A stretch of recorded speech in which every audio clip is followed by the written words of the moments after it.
Scream's original Ghostface killer is back. Everyone thought he died at the end of the first Scream movie, but he lived to see another day. And since then, he's been lurking in the shadows, biding his time to get his revenge. And the upcoming Scream 7 may just reveal that he's been pulling the strings as the true puppet master this whole time.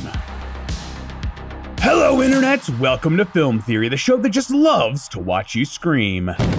You know what the scariest thing of all is? An unclicked subscribe button. Quick, click it, or it's going to destroy us all. So today we are finally covering another classic horror franchise. One that I was really surprised to find that we'd never covered here on the channel. One of the most iconic series in all of cinema with a masked villain you've absolutely seen before. And what is it? It's a Scream, baby! Yeah, today we're taking an overdue dive into Scream. If you don't know, it's hard to describe just how big of a deal Scream was when the first movie came out back in '96. I know a lot of you weren't alive back then. I was just a wee lad of 3 years old myself, but Scream not only revived the slasher genre when everyone thought that that type of horror was dead, but it also provided the default Halloween costume for kids to wear for decades to come. Scream also had a stacked cast in either their earliest film roles or surprise appearances. For real, there were some iconic actors on this roster. But for our purposes today, the name we want to focus on is Matthew Lillard, who you'll remember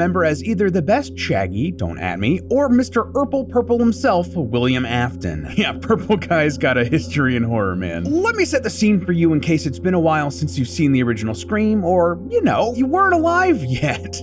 Oh God, I'm so old. In the original movie, our intrepid hero Sydney and her teenage friends are being terrorized by a mysterious masked murderer known as Ghostface. You get it? Because he has the mask that looks like the face of a ghost? Yeah, okay. Eventually, in the movie's big fun twist, it's revealed that there isn't just one killer. No, there are actually two men behind the mask. The first is Sydney's boyfriend, Billy, and the second is Billy's best friend, Stu, played by Mr. Always Comes Back, Matthew Lillard. Throughout the film, Billy and Stu go on a murderous rampage, killing around 5 people before their killing spree comes to an end. Billy is shot in the head, and Stu is electrocuted after Sydney drops a CRT TV on his head, bringing Ghostface's reign of terror to an end. Well, at least until the sequel, and the one after that, and the one after that, and the one after that, and the one after that, and the TV show? All the way up until the new movie coming out this year. It's classic horror movie stuff, but there is a bit of a lingering question coming out of it. And I think letting Lillard ask it himself is the best thing here. Listen, Stu is definitely alive, right? Yeah. I mean, my character Stu is definitely alive. Is Stu alive? A question furthered by the fact that Lillard is returning for Scream 7 next year. See, while Billy getting his mind blown is a pretty cut and dry death, Stu's execution via electrocution does cause me to squint a little bit. While his death is pretty iconic horror movie fare, if we look at it from a real world perspective, if we apply real world science and physics here, not only is there a strong case to be made that Stu could have survived his tango with the television, but there's a surprising amount of evidence hidden throughout the franchise suggesting he did. And that right there, my friends, opens the door for the character's return in Scream 7, biding his time, waiting for his moment to strike. What are you saying? I'm saying that Stu is back because he always comes back. I'm sorry I had to. We are contractually obligated to make FNAF jokes on this channel. And he may very well be the secret mastermind behind the entire Scream franchise. So today, loyal theorists, you're getting a 2-in-1. A mini theory mashup explaining to you how Stu should have survived his death in the original film, and laying out how he will return as the big bad in the new Scream movie months before it comes out. So get your masks and draw your blades, loyal theorists, as we figure out what's up with the original Ghostface killer. Alright, first up, we need to address the television-shaped elephant in the room. Obviously, during the third act climax of the very first Scream movie, Sydney pushes an old-school CRT TV onto Stu's face. If you're too young, basically CRT TVs are those massive box TVs you've probably seen at your grandparents' house or at like Smash Brothers tournaments. It's basically the only two markets left for those things. Anyway, the television falls onto Stu's face and sparks fly as Stu lights up like a Christmas tree. Now, at first glance, this seems like a pretty gruesome and pretty straightforward way to go. I mean, these old school CRT TVs were no joke. They'd often have a voltage of anywhere between 24 and 32,000 volts volts, well above what's considered lethal for humans. Just so you get an idea there, above 11,000 volts is considered absolutely lethal. But even something as small as 2,400 volts could be too. And what's worse is that these televisions could even retain a lot of that voltage long after they were unplugged. So even if the TV magically became unplugged while falling to hit Stu, that wouldn't save him. But do you know what would have saved him? The glass. See, between those high voltages, CRTs also contained dangerous metals, vacuum tubes, and could even give off low levels of X-ray radiation. These classic CRTs were dangerous on the inside, and the people who made and designed these things understood that. That means that in order for these bad boys to wind up in every living room across the country, they were packaged with some crazy safety measures, and one of those things was the glass. To protect against the threat of electrocution, the glass and the casing for these TVs were designed to insulate the electrical components from the outside. That's why you can go touch a CRT screen and not get electrocuted. Well, at least nothing more than a shock from static electricity. I actually wanted to debunk entirely that a television falling over like we see here in Scream would create such a violent reaction from the electricity within it, and just couldn't because we can't account for all the variables of the television and how old it is and the wear and tear it might have and the malfunctions of the components going on inside. But either way, Stu would have been protected from whatever's happening in here with the electronics, with all the sparks flying everywhere, even if that did happen. But wait, I hear you saying, what if the screen broke and Stu's head was literally inside of the TV? And hey, that's a great question, but that wouldn't have happened either. The glass used in CRT televisions was actually made with metals like lead, barium, and strontium in order to block the aforementioned radiation, and that also had the side effect of making the glass significantly stronger. Believe me, it's not easy to crack this glass and get to the electrical insides, even if you're trying. I mean, just look at this video of someone going to town on a CRT with an aluminum baseball bat. It hurts this dude's hand and bends the bat before actually damaging the television at all. Now compare that to the absolutely tiny fall from the film, and the idea of the glass shattering and Stu getting electrocuted by whatever's malfunctioning inside is just unlikely.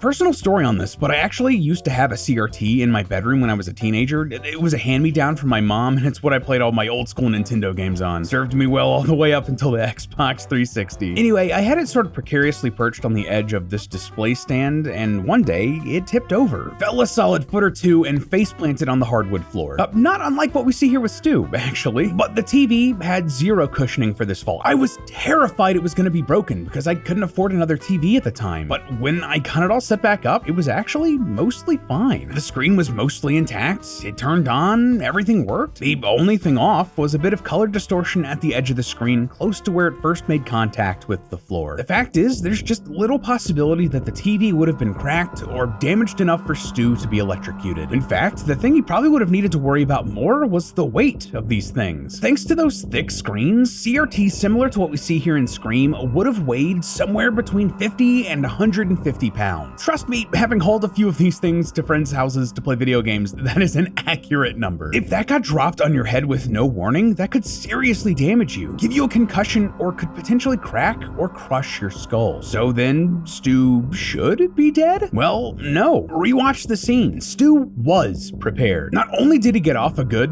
well, scream before the television lands on him, but if you slow down the scene frame by frame, look closely and you'll see that Stu managed to get his hands up to block the TV in time, which would have absorbed some of the impact. If this actually happened to someone in real life, he might have broken some bones, maybe broken his nose, he might have been knocked unconscious, but he almost certainly would have survived. So, okay, if Stu didn't die here, that means that there's still a Ghostface killer somewhere out there, lurking in the background, doesn't it? And yeah, it does. And we actually see plenty of places where Stu pops up in the series after his alleged death, if you're eagle-eyed and beagle-eared enough to notice. In Scream 2, it's been confirmed that this partygoer here in the background was in fact played by Matthew Lillard, a little Stu cameo for anyone paying attention. And in Scream 5, listen carefully to one of the characters here in the background of this party. Hey, Freeman, cool house. Recognize that voice? Let's play it again. Hey, Freeman, cool house. Yep, that's Lillard. Oh, and by the way, this cool house that he mentions, guess who used to live there? If you guess Stu, 1,500 points to you, my friend. Were these just fun little uncredited cameos and Easter eggs meant as fan service for hardcore screamers? Absolutely. But this is film theory. We thrive on taking this stuff to the logical extreme. And if you keep pulling on this thread, if we take a good, long, hard look in the mirror, well, you'll find that the ghost face looking back at you might not only be back to cause chaos in Scream 7, but he could very well be the mastermind behind most of the murder in the whole series. See, after Stu and Billy's untimely demise at the end of the first film, that wasn't the end of the Ghostface killer, clearly. I mean, the movie was a success, they had to keep making sequels.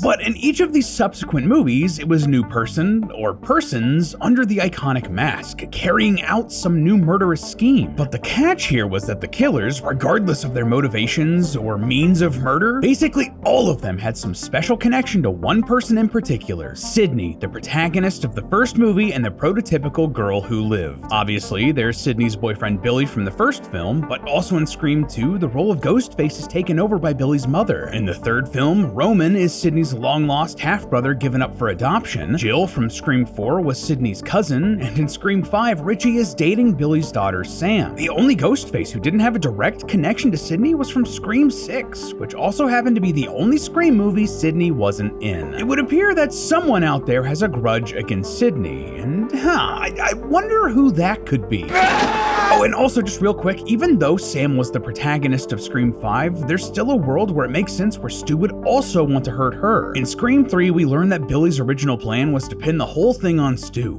Imagine the rage Stu must have felt when he heard about that, but since Billy died, he couldn't get revenge on him. But the next best thing? His daughter, someone also stalked by the Ghostface killer. But the thing that really makes this all make sense, what ties all of these strange cameos and why all of these characters seem to be out for blood against Sidney and Sam, the puzzle piece that has everything in this web connect back to Stu? Well, Scream 7 wasn't the first time the filmmakers considered bringing Stu back for the series. In fact, it's an idea that the Scream franchise creator Kevin Williamson has had on the top of his mind for decades. All the way back in the late 2000s, Matthew Lillard confirmed that he was originally meant to reprise his role as Stu for Scream 3. This movie was going to see Stu surviving getting up close and personal with the TV and serving time in prison, for all the murders he did in the first film. But he wasn't just rotting behind bars. No, instead he was pulling the strings from his prison cell, directing a few teenagers who were part of a weird Ghostface fan club cult to get revenge on Sidney for ruining his fun and destroying his life. Unfortunately, just weeks before filming was set to begin, a real-world tragedy completely changed the trajectory of this film. On April 20th, 1999, two teenagers entered their high school in Columbine, Colorado, and ended up taking the lives of 13 students and one teacher. This tragedy was one of the deadliest mass shootings in American history up until that point, with many in the public pointing to violent media like movies and video games for influencing the teenagers to carry out the act. Out of respect for the victims, Williamson scrapped the script for Scream 3, and another writer came in to overhaul the plot. And because of this, Stu's return to the world of horror was completely removed. But